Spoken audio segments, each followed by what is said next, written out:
আপনি তো একজন গণমাধ্যম কর্মী। আপনি এই হাসপাতালে হচ্ছে পরিদর্শন করেছেন। আসলে এখানে এসে আপনি কি দেখেছেন? আসলে এখান থেকে কিছু রোগীরা আমাকে ফোন দিয়েছিল যে এখানে লাইট নাই এবং ফ্যান নাই।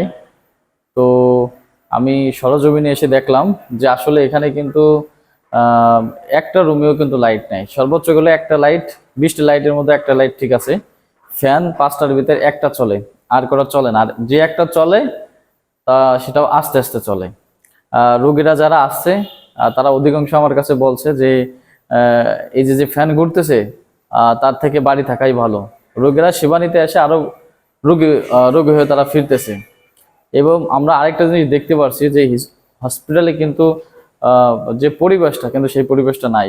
সারা জায়গায় মাকড়সার বাসা, বাথরুম অপরিষ্কার, ডাক্তাররা সেবা দিচ্ছে না, এখানে ঠিকমতো সেবা পাচ্ছে না। তো আমি 2-3টা রুম পরিদর্শন করে দেখলাম। তো সেখানে ফ্যান, 2-একটা ফ্যান ঘুরে, কিন্তু একটু বাতাস হয় না। আর তারপর ফ্যান নষ্ট, লাইট একটা রুমেও নাই। তো এরকম। রোগীরা মানে এখন যে ফ্যান নষ্ট, জি। সেই গরমের ভিতরে রোগীরা করতেছেন বা এই বাতাসের ব্যবস্থাটা। হ্যাঁ, তারা দেখছি তারা নিজ নিজ বাসা থেকে ফ্যান নিয়ে আসছে।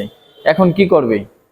আমরা তাদের কাছে জিজ্ঞেস করছি যে আসলে আপনারা ফ্যান চলতেছে না, এখানে কর্তৃপক্ষরা জানিয়েছেন? তারা বলে কর্তৃপক্ষরা জানালেও কোনো ব্যবস্থা হয় না। এই কারণে তারা বাড়ি থেকে ছোট মিনি ফ্যান এনে কিন্তু তারা এখানে চালাচ্ছে। এবং ছোট ছোট বাচ্চারা বেশি হাম রোগীর জন্য আসতেছে। আর ছোট ছোট বাচ্চারা তারা কিন্তু আরো অতিরিক্ত মানে ক্ষতিগ্রস্ত হচ্ছে।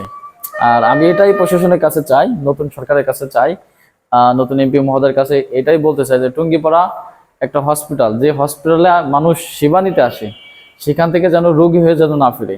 এটা সবার কাছে অনুরোধ এবং প্রশাসনের কাছে এটাই এটাই দাবি, যাতে ফ্যান, লাইট এবং যারা সেবা নিতে আসবে তাদেরকে